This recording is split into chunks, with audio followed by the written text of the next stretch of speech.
Assalamualaikum warahmatullahi wabarakatuh. Perkenalkan nama saya Dini Arsento dari Tero Angkatan 2024. Di sini saya akan menjelaskan modul 9 yaitu mengenai Free RTOS pada sistem embedded. Jadi pada panduan teknis komprehensif tentang multitasking real time pada microcontroller mencakup manajemen task, mekanisme scheduling, keamanan memori, komunikasi antar task, serta pertimbangan spesifik platform untuk STM32 dan ESP32. Dirancang untuk engineer embedded dan mahasiswa dengan dasar pemrograman dan pengetahuan microcontroller. RTOS fundamental. Jadi apa sih itu RTOS? Yaitu real time operating system. Menjamin waktu respon yang dapat diprediksi dan terbatas. Sifat utama yang membedakan dari OS tujuan umum. Free RTOS bersifat open source, hanya membutuhkan sekitar 10 KB RAM dan dilengkapi preemptive scheduler yang memastikan task berprioritas tinggi selalu dieksekusi sebelum task berprioritas lebih rendah. Task dengan prioritas lebih tinggi dapat menginterupsi task dengan prioritas lebih rendah kapan saja, sehingga RTOS ideal untuk sistem embedded yang harus merespon berbagai peristiwa penting secara bersamaan dan deterministik, sampling sensor, protokol komunikasi, alarm keselamatan. Dan apakah itu task? Task adalah unit eksekusi independen dengan stack sendiri, variabel lokal, return address, register yang tersimpan. TCB, task control block, metadata yang mencakup state, priority, dan stack pointer, serta entry function yang harus berjalan dalam infinite loop. Setiap task dieksekusi seolah-olah memiliki akses CPU khusus. Ilusi paralelisme tercipta karena scheduler dengan cepat berpindah antar task. Aturan penting, jangan pernah return dari task entry function. Function tersebut harus loop selamanya. Selalu dipanggil VTask delay untuk memberi waktu CPU ke task lain. Lakukan inisialisasi satu kali sebelum masuk ke infinite loop. Gunakan blocking API calls untuk menghindari busy waiting. Status dan siklus hidup task. Setiap task free RTOS berada dalam salah satu dari 4 status. Scheduler mengelola transisinya secara otomatis. Memahami siklus ini sangat penting untuk mendebak masalah timing, masalah prioritas, dan sistem hang. Jadi yang pertama ada ready, lalu di running, lalu di block, lalu di suspend. Betul. Lanjut ke prioritas, preemption, dan penjadwalan. Pertama ada tingkat prioritas. Prioritas mendukung tingkat prioritas dari 0 idle hingga nilai maksimum yang dikonfigurasi. Semakin tinggi angkanya, semakin urgent scheduler memerlukan task tersebut. Ketika task dengan prioritas lebih tinggi menjadi ready, task itu segera melakukan preempt terhadap task running dengan prioritas lebih rendah. Konteks switching terjadi dalam hitungan mikrodetik. Task dengan prioritas yang sama, berbagai waktu CPU melalui time slicing. Scheduler bergantian di antara task-task tersebut setiap tik sehingga masing-masing mendapat porsi pemrosesan yang setara. Lanjut ada rate monotonic scheduling. Teori penjadwalan real time formal yang diterapkan di Free RTOS, task dengan periode lebih pendek mendapatkan prioritas lebih tinggi, dan task dengan periode lebih panjang mendapat prioritas lebih rendah. Secara matematis, ini menjamin semua deadline terpenuhi. Selama total utilisasi, CPU tetap di bawah batas terhitung. Itu ada preemption dalam aksi, yaitu skenario. Task A sedang running, task B menjadi ready, kemudian karena di unblock oleh interrupt hardware,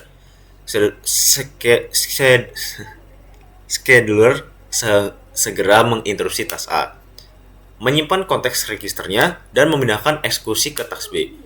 Task A baru melanjutkan ketika task B blocking, suspend, atau selesai.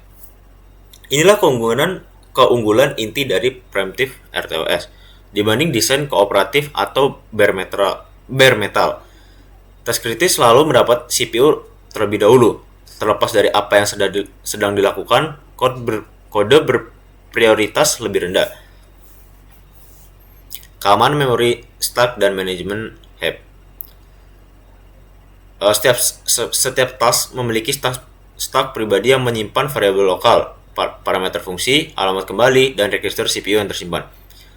Overflow state adalah penyebab paling umum dari korupsi diam-diam dan crash yang sulit didiagnosis pada sistem Free RTOS.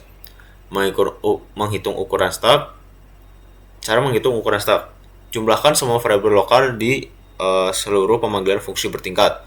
Tambahkan ruang untuk register yang disimpan saat konteks switch. Tambahkan margin keamanan 30% minimal. Dan STM32 diukur dalam word dan ESP32 diukur dalam byte. Lanjut ke manajemen heap.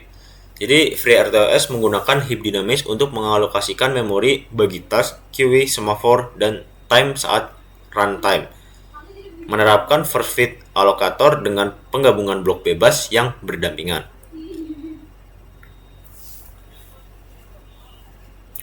Masuk ke tick mekanisme delay dan konteks switching. FreeRTOS digerakkan oleh interrupt system tick periodic konfigurasi default adalah 1000 Hz 1 ms per tick pada STM32 dan 100 Hz 10 millisecond per tick pada ESP32. Semua fungsi timing dinyalakan dalam hitungan tick. Masuk ke API control, tugas lanjutan. Jadi FreeRTOS menyediakan seperangkat API yang kaya untuk manajemen tugas dinamis saat runtime. API ini memungkinkan sistem adaptif yang merespons kondisi yang berubah, menangani keadaan darurat, dan mengolah sumber daya secara efisien. Lalu ada perbandingan dari ESP32 dan STM32. Pertama pada fiturnya sendiri, yaitu pada STM memiliki single core ARM Cortex dan pada ESP memiliki dual core Extensa LX6. Lalu ada RAM pada STM itu 20 KB SRAM sangat terbatas dan ESP itu 520 KB SRAM sangat tegak. Untuk tick rate-nya dari STM32 sendiri itu ada 1000 Hz dan ESP itu ada 100 Hz. Stack unit-nya dari STM itu word dan ESP itu byte. Terus untuk core infinity-nya itu STM32 itu tidak berlaku. Pada ESP32 itu extra secret pin to core, yaitu pin core 0, core 1 atau floating. Ada watchdog, yaitu IWDG via HAL dan ESP32 task watchdog timer. Typical heap pada STM32 itu 10-20 KB dan untuk ESP32 itu kurang lebih dari 500 KB. Masalah kritis priority inversion dan race condition. Jadi priority inversion terjadi ketika tugas berprioritas tinggi secara tidak langsung terblokir oleh tugas berprioritas rendah, melanggar jaminan real time. Jadi skenario klasiknya itu tugas berprioritas rendah mengalami mutex, tugas berprioritas tinggi meminta mutex, tugas berprioritas menengah menjadi ready, medium berjalan tanpa henti. Lalu pada race condition terjadi ketika dua tugas mengakses variabel bersama tanpa sinkronisasi dan setidaknya salah satunya melakukan penulisan. Contoh, produser menulis nilai 32 bit sementara konsumer membacanya secara bersamaan. Pada sebagian besar MCU, baca atau tulis 32 bit tidak atomik, memerlukan beberapa instruksi load atau store.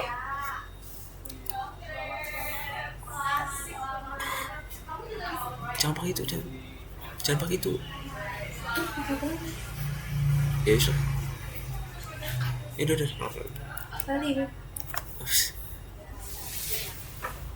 Memerlukan beberapa instruksi load atau store. Konteks switching di tengah operasi menyebabkan tone read. Consumer melihat nilai korup yang setengah diperbarui. Pada beban CPU rendah, korupsi bisa jarang terjadi atau bahkan tidak muncul. Pada beban tinggi dengan konteks switching yang sering, tingkat korupsi 5-10% kemungkinan terjadi. Berdasarkan checksum pada struktur data bersama adalah tanda yang jelas. Nah, ini untuk praktikumnya.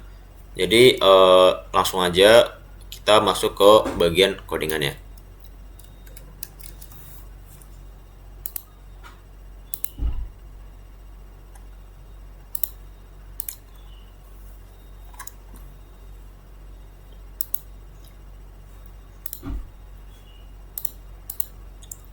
Nah, jadi ini untuk codingan pada ESP32. Di sini terdapat 1 2 3 4 5 6 7 8. Ada 9 library. Yang dimana yang pertama ada library dari input output, lalu ada string.h, ada free rtos, lalu ada free rtos task.h, ada driver dari GPIO, ada ISP log.h, ada ISP timer, ada ISP system, dan ada config.h. Jadi kurang lebihnya seperti ini.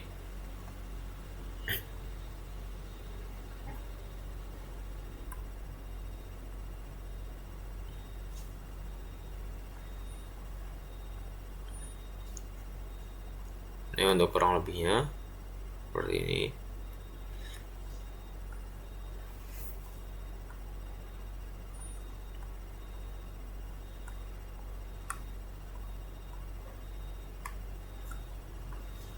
Oke, untuk kurang lebihnya seperti ini. Lalu ada codingan dari STM32. Jadi di STM32 ini ada 6 library. Yang pertama ada library STM32 sendiri, ada free rtos.h, ada task.h, ada config.h, stdio.h, dan ada string.h. Seperti ini.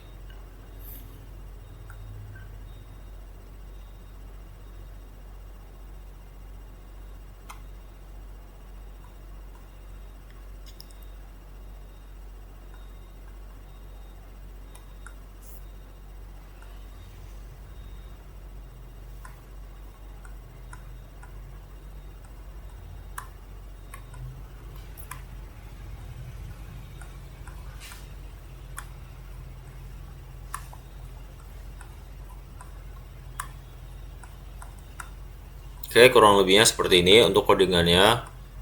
Untuk STM, lanjut kita ke videonya aja.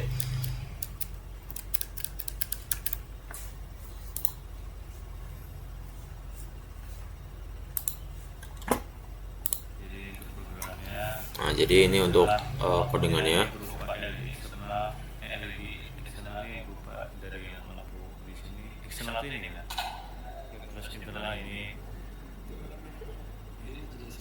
Nah, itu tadi juga dijelaskan untuk LED eksternal dan internalnya. Iya, gue udah liatin eksternal ini internal. Ya, jadi ini eksternal, ini internal.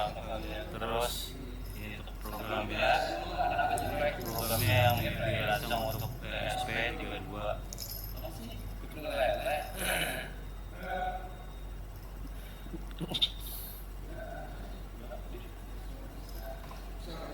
Oke, terus ini untuk berupa outputnya ya. Jadi setiap kali ini menyala, output itu akan bisa ditambahkan di serial monitor. Oke, betul. Jadi untuk outputnya sendiri itu bakal tertampil secara real time. Apakah dari ini on atau off. Jadi built-innya itu 500 milisecond. Oke, itu mantap bro. Jadi dia disettingnya setiap 500 milisecond. Jadi kurang lebihnya seperti itu. Wassalamualaikum warahmatullahi wabarakatuh.